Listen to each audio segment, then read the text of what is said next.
Nous sommes de retour sur ce plateau d'Africa 24, ici en Côte d'Ivoire, dans le cadre de l'élection présidentielle prévue pour le dimanche 25 octobre prochain. Cette fois-ci, ce sera pas un débat contradictoire, comme ce fut le cas il y a quelques instants sur ce plateau, mais nous recevons pour vous un invité très spécial, Marie-Angèle. Oui, Babilas, parce que qui dit élection présidentielle dit candidat. Nous en avons un, nous en recevons un. Sur ce plateau, il s'agit de Siméon Kouadio-Konan, candidat indépendant à l'élection présidentielle. Soyez le bienvenu sur ce plateau. Merci.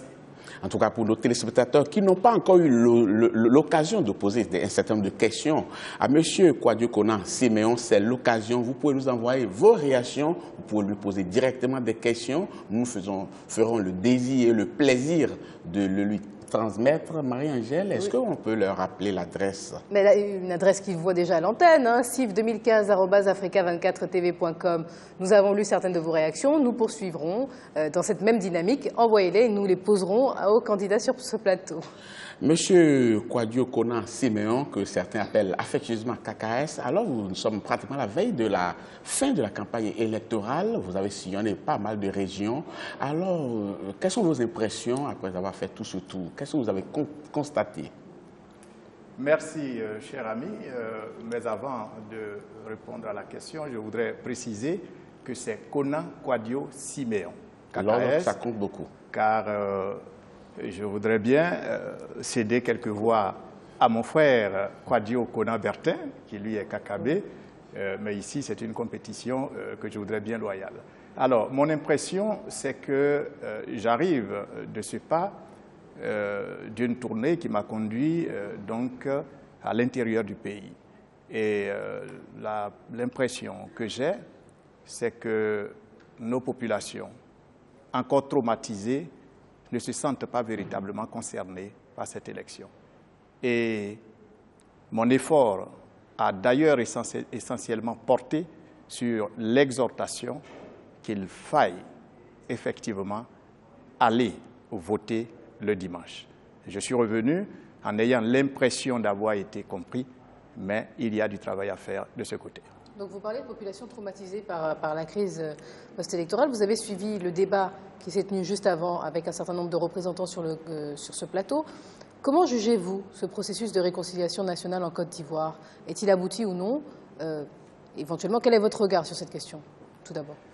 Bien entendu, j'ai suivi une partie de ce débat tout à l'heure et je crois que les choses sont claires, sauf pour ceux qui voudraient bien cacher le soleil avec les 5 doigts de la main. La réconciliation en Côte d'Ivoire n'a pas été un processus réussi. Et il faudrait même dire que le processus n'a pas véritablement commencé pour moi. Et il est peu dire que d'affirmer que la réconciliation, en tout cas ce processus, a été un échec patent. Voilà ce que je peux dire là-dessus. Et je crois que vos invités l'ont abondamment démontré avec forts arguments. Et vous auriez fait différemment? Qu'auriez-vous fait différemment si vous étiez à la tête de l'État? Oh, naturellement. Vous savez, je suis celui qui prône la réconciliation nationale depuis 15 ans. Dans ce pays, au moment où je parlais de réconciliation nationale, on me demandait, mais réconcilier qui et qui? Parce qu'il n'y a pas de guerre dans ce pays. Donc je peux vous dire que j'ai une recette que j'ai exposée partout, auprès des leaders politiques, auprès des leaders d'opinion, de la société civile. Et je disais que ce qui se passe depuis donc un quart de siècle dans ce pays est du fait exclusif des leaders politiques. Donc des guéguerres, des palabres entre les partis politiques, entre les leaders politiques, qui sont arrivés à un moment donné à un point de non-retour. Donc la réconciliation ne pouvait plus être une réussite sous la présidence d'un quelconque protagoniste. Première condition donc, pour que la réconciliation soit une réalité, il ne faut pas qu'un protagoniste soit celui qui est le réconciliateur en chef. Car en réalité, le véritable réconciliateur, c'est le président de la République. C'est pour ça qu'il faut un changement. Deuxièmement, quand deux se battent, l'œuvre de réconciliation devra incomber à une personne tierce. Il faut trouver une personnalité neutre, indépendante, qui n'ait pas participé à tout ce processus malheureux pour réconcilier tout le monde. Troisièmement, il y a des préalables désormais. Nous sommes arrivés avec cette guerre et plus de 3000 morts. Nous sommes arrivés à une situation où des gens se trouvent en prison. Ça a été dit abondamment. Des gens se trouvent en exil. Vous ne pouvez pas parler de réconciliation si vous ne ramenez pas ces personnes dans le jeu de cette réconciliation. Voici quelques points qui me paraissent comme des b.a.-ba pour cette réconciliation. De toute façon, le sujet a été épluché déjà par ceux qui sont au pouvoir aujourd'hui. Ils ont mis en place une commission. Selon vous, quel regard portez-vous sur le travail de cette commission? Cette commission, vous savez, dès qu'elle a été mise sur place, j'ai fait une déclaration pour dire qu'elle n'avait aucune chance de réussir sa mission. Vous avez lu dans une boule de cristal, c'est cela, ou bien non, tout simplement parce que devin à certains moments. Tout simplement parce que la réconciliation, excusez-moi, c'est mon truc. Et je sais exactement ce qu'il faut faire en Côte d'Ivoire pour qu'il y ait la réconciliation. Pourquoi? Vous avez fait des études en réconciliation? Non, cher ami, on dit que c'est votre truc. On n'a pas besoin de faire la réconciliation, c'est une question de vocation, n'est-ce pas? C'est une question simple de sagesse. Et je crois que la recette que j'ai expliquée partout est là.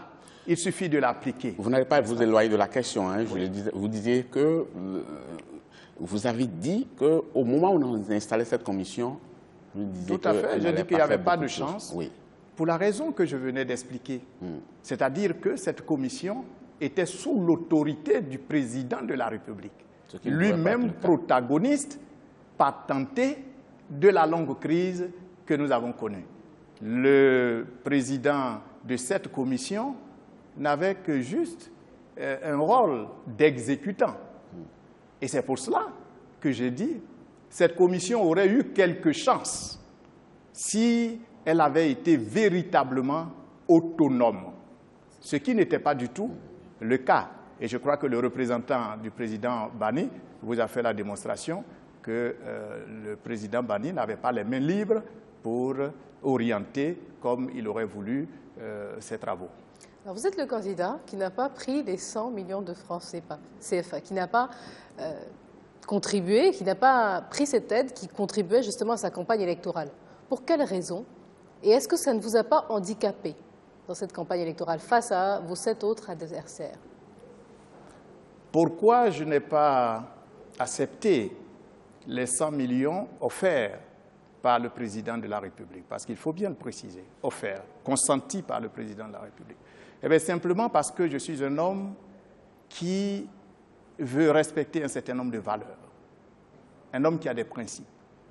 Et il y a des valeurs que je veux inculquer à mes concitoyens, et surtout à la jeunesse, qui tiennent à des valeurs de clarté, des valeurs de transparence, des valeurs d'honnêteté, des valeurs d'intégrité. N'est-ce pas?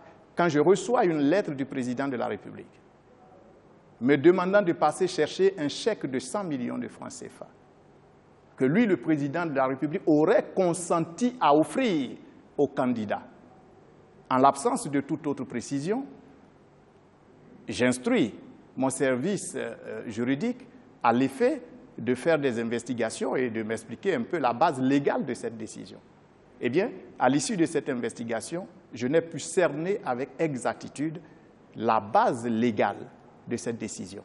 J'ai alors respectueusement écrit au chef de l'État pour le remercier de cette magnanimité et cette générosité subite et décliné. S'il n'avait pas fait, on aurait pu le lui reprocher. Là, il le fait.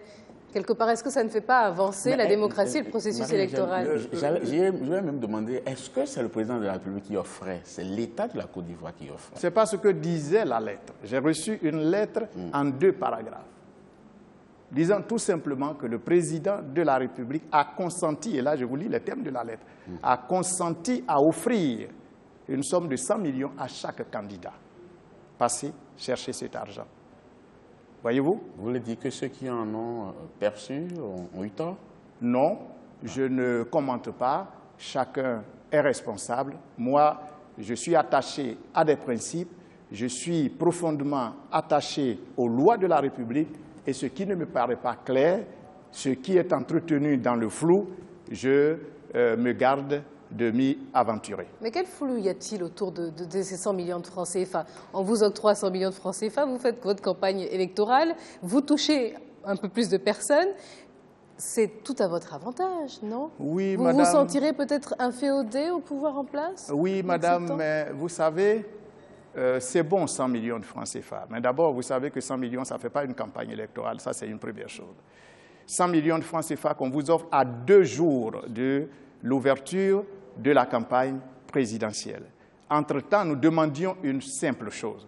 Nous demandions, nous, candidats, nous demandions au chef de l'État, président de la République, lui-même candidat aussi, d'accepter de recevoir les candidats pour que nous puissions dégager un consensus minimum pour aller aux élections. Le président refuse ça et, en lieu et place, offre 100 millions. C'était plus facile d'accepter les échanges. Peut-être en sortant de ces échanges et en nous mettant d'accord sur un minimum pour aller à des élections apaisées, des élections avec 0 mort, je crois qu'on aurait rendu plus de services à la Côte d'Ivoire. Monsieur Kouadio Kona ou Kona Kouadio Siméon, le taux de croissance aujourd'hui avoisine 2 chiffres. Oui. Ce qui est quand même une grande première pour la Côte d'Ivoire. Est-ce que vous pensez que vous pouvez faire mieux si vous étiez à la tête de la Côte d'Ivoire? Oui, le taux de croissance, vous avez dit, avoisine 2 chiffres. Je ne crois pas. On nous a dit que d'ici 2015, on atteindrait les 2 chiffres. Oui. On ne les a pas atteints. Les prévisions disent autre chose. Les prévisions disent que nous sommes en train de reculer, n'est-ce pas? On était à 8, à 9, on croyait la flèche monter. Ce n'est pas le cas, ça stagne. Oh, la Banque mondiale est moins optimiste que le gouvernement. C'est dans les rapports. Alors, est-ce que je crois pouvoir faire mieux? Mon projet de société met l'accent sur le bien-être social. Ma vision politique est que oui, nous sommes dans une économie libérale. Je ne changerai pas cette politique. Mais cette politique doit être aussi sociale. Et ce que je constate, c'est que ce taux de croissance dont vous parlez, qui serait l'un des meilleurs au monde, ne profite pas du tout à l'Ivoirien, n'est pas transféré, en tout cas, dans l'amélioration des conditions de vie de l'Ivoirien. Dans l'immédiat. Alors que, dans l'immédiat, mais ça fait 5 ans. Ça fait 5 ans, madame. 5 ans, ce n'est pas l'immédiat. 5 ans, il faut enlever tout de même la période de crise et la crise post-électorale. Oui, je reproche un peu... La reconstruction du pays, il faut l'enlever aussi. Oui, d'accord, mais je reproche un peu et je ne comprends pas qu'on nous ressasse chaque fois ce qui s'est passé. Ça a existé. Ça a existé. Il faut le reconnaître tout de même. Oui, d'accord, madame, ça a existé. Mais là où je ne suis pas d'accord, c'est quand on dit qu'on a trouvé un pays en totale déconfiture. Quand on dit qu'on a trouvé un pays en banqueroute. Non, il y a eu une crise en Côte d'Ivoire. Mais la Côte d'Ivoire est un pays qui a des fondements solides. Ce pays, ses fondements ne se sont jamais écroulés.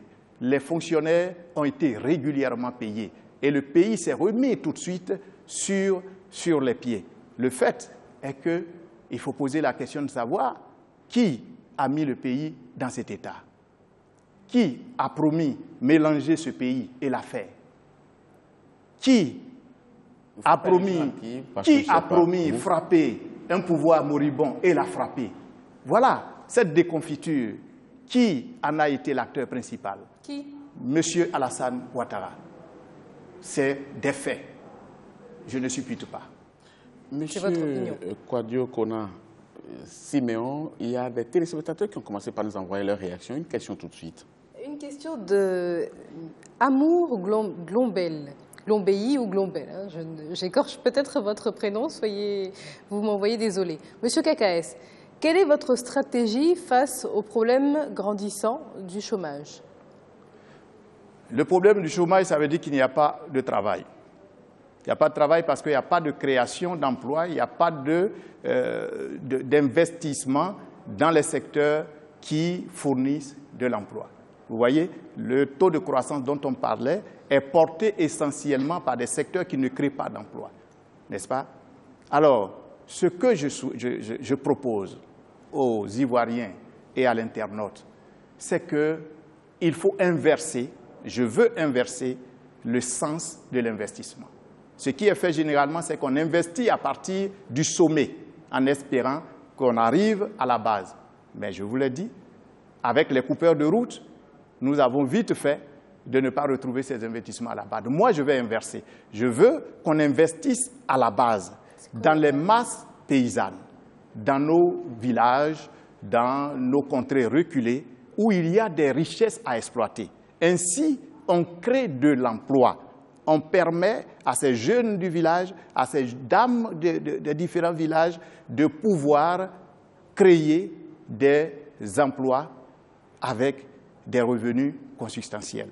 Voici une des premières choses que je vais faire. Au niveau des jeunes diplômés qui sont sortis de nos écoles et qui n'ont pas d'emploi, parce qu'on leur demande d'avoir de l'expérience. Comment peut-on avoir de l'expérience si on n'a jamais eu un premier emploi? Je dis, je proposerai un contrat social avec les sociétés qui existent et qui voudront bien employer ces jeunes diplômés contre des allègements au niveau fiscal que je ferai. Parlons un peu d'agriculture, qui est quand même l'un des poumons de l'économie de ce pays. Il y a deux paradigmes qui se dégagent. D'abord, certains reprochent l'hyper-présence de l'État et également, il y a le problème foncier qu'il faut régler nécessairement. On a aussi besoin de l'État. Alors, vous dites que vous êtes libéral. Comment est-ce que vous allez procéder pour régler ces problèmes-là? Oui, je suis libéral, mais socialisant. J'ai été aussi clair là-dessus.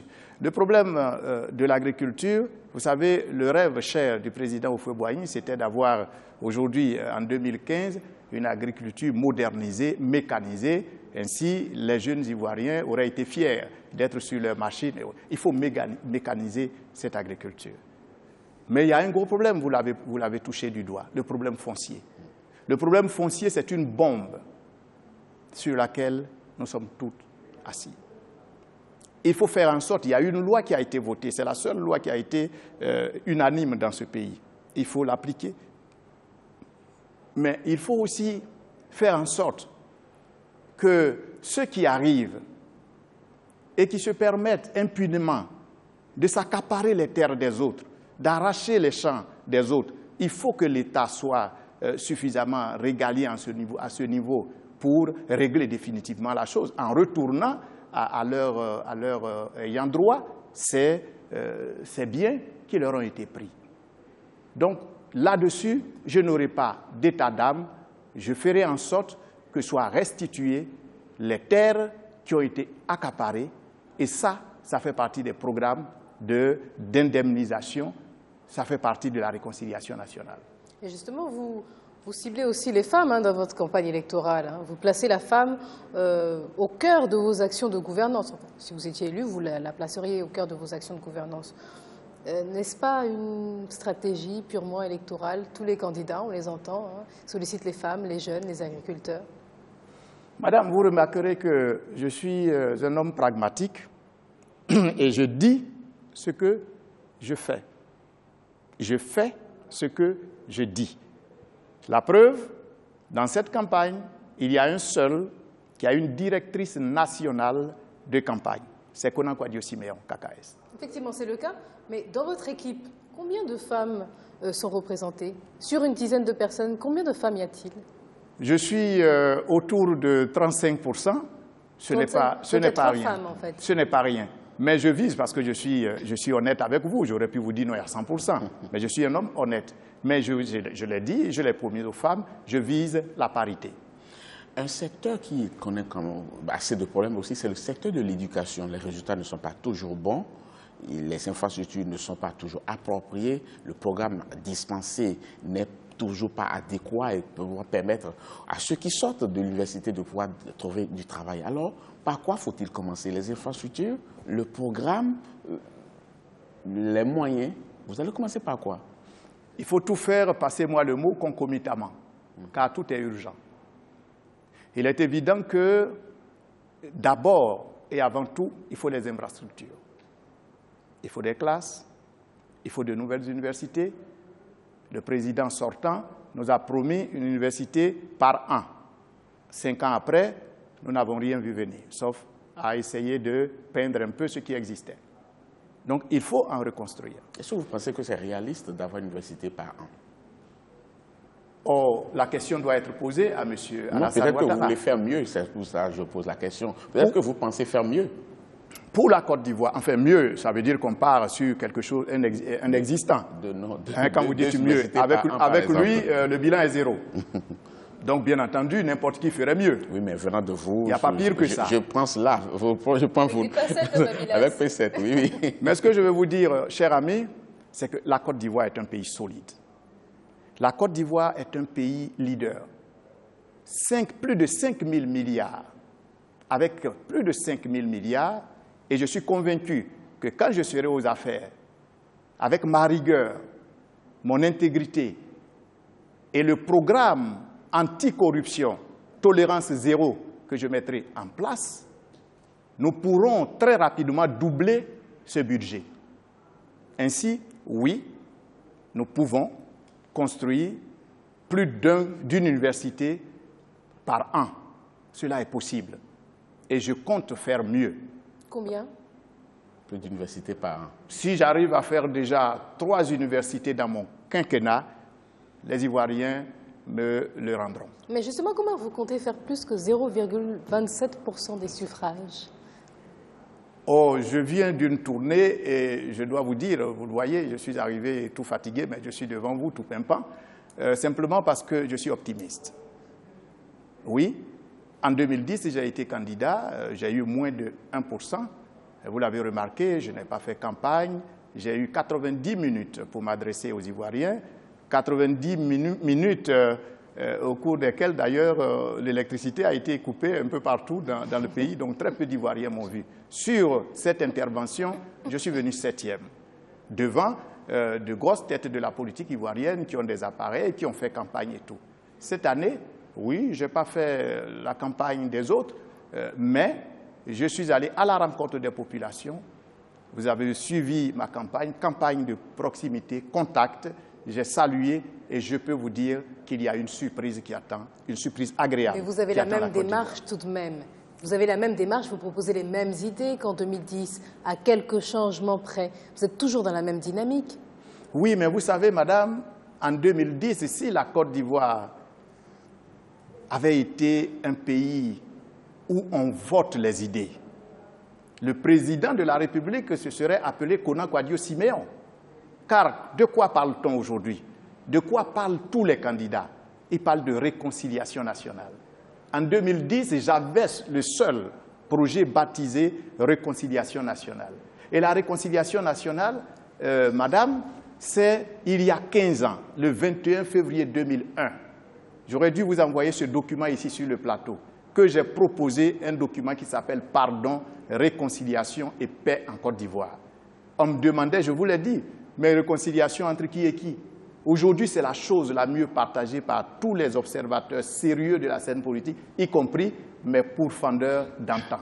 Voici la vérité. Et aujourd'hui, si tant est que c'est la réconciliation qui est l'enjeu, on ne devrait même pas faire des élections, on devrait appeler Kona Kouadio-Siméon à venir faire cette réconciliation nationale. Monsieur Kouadio-Siméon, nous sommes pratiquement à la fin de cette émission, mais lorsque vous écoutez quand même ce qui se passe aujourd'hui, on a l'impression que la campagne électorale se passe dans un climat un peu spécial parce que certains candidats ont demandé à ce que l'on n'aille pas voter. Est-ce que de ce fait, vous estimez que celui qui sera élu sera mal élu, si ce mot d'ordre était suivi? Oui, celui qui sera élu risque d'être mal élu parce que je vous l'ai dit, les populations, dans leur grande majorité, ne se sentent pas concernées. Et je les comprends. Parce que d'abord, ils estiment que les conditions de l'élection présidentielle, là, ne sont pas réunies. Deuxièmement, ils ont leurs parents qui se trouvent en exil. Ils ont leurs parents qui se trouvent en prison. Mais justement, je viens de leur dire, cette tournée a consisté à leur dire, c'est une erreur de dire qu'on ne va pas voter. Justement, car si on ne va pas voter, on ne change pas la situation. Vous savez, dans la vie de la nation démocratique, il y a un jour où le pouvoir revient au peuple.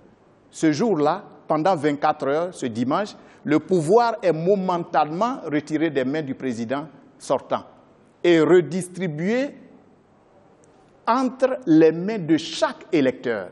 Et c'est parce que vous serez parti investir à nouveau votre pouvoir sur un tel ou un autre qu'il y aura changement ou il y aura statu quo. Merci beaucoup. Et pour finir cette émission par ce que vous êtes en train de dire, j'allais vous demander de regarder cette caméra et d'adresser le message de votre choix à ceux-là qui nous écoutent, que ce soit en Côte d'Ivoire ou un peu partout en Afrique, dans le monde entier, pour leur dire en quoi cette élection elle est importante et pourquoi ils devraient voter pour vous. Chers compatriotes, après l'espoir déçu et la tragédie de 2010, cette élection est notre porte de sortie. C'est l'ultime porte de sortie. Et c'est pour ça que je sais que votre cœur saigne. Je sais que tu n'es pas content. Mais je viens de le dire, le pouvoir de changer les choses te revient ce dimanche. Et c'est pour ça que je voudrais appeler tous mes compatriotes qui ne sont pas contents de ce régime, qui veulent voir changer les choses, eh bien, d'aller retirer leur carte d'électeur s'ils ne l'ont pas encore fait, ou de se rendre en tout cas massivement au vote ce dimanche. Et je voudrais vous promettre une chose. Je suis candidat. Finissez là-dessus, je vous en prie. Et je sais que l'on dit que les dés sont déjà pipés, je le sais. Mais Dieu est capable de miracles. Dieu est capable de changer les choses. J'y crois, j'ai foi. Je vous demande de porter votre choix sur moi. Merci. Merci beaucoup, M. Konankwo-Adjio-Siméon. Ce sera tout pour cette émission. Merci beaucoup d'avoir répondu quand même à cette invitation parce que certains auraient bien voulu le faire, mais pour X ou Y raison n'ont pas pu être des nôtres ce soir. Malheureusement, Marie-Angèle, c'est le moment de dire au revoir aux téléspectateurs. Oui, et de leur dire, et de vous dire aussi, chers téléspectateurs, que le thème de l'émission, la dernière émission, avant la clôture de la campagne électorale et avant la grande soirée électorale, sera consacré à la justice et à la lutte contre l'impunité en Côte d'Ivoire. Donc on poursuit dans la même dynamique. Vous pouvez nous envoyer vos questions, vos réactions concernant ce sujet à l'adresse civ2015@africa24tv.com. Nous nous ferons une joie de pouvoir lire ces commentaires lors de l'émission prochaine. Alors civ2015@africa24tv.com et ne ratez pas l'émission à suivre de Thierry Ngogang, le débriefing. Merci beaucoup Marie-Angèle. Chers téléspectateurs, merci beaucoup d'avoir été des nôtres. On vous remercie infiniment d'avoir été toujours là, d'avoir participé à cette émission. Nous faisons toujours le plaisir de poser vos questions à nos téléspectateurs, à nos invités ici sur ce plateau et à préparer l'émission en se basant sur cela. Restez avec nous, on vous retrouve dans quelques instants.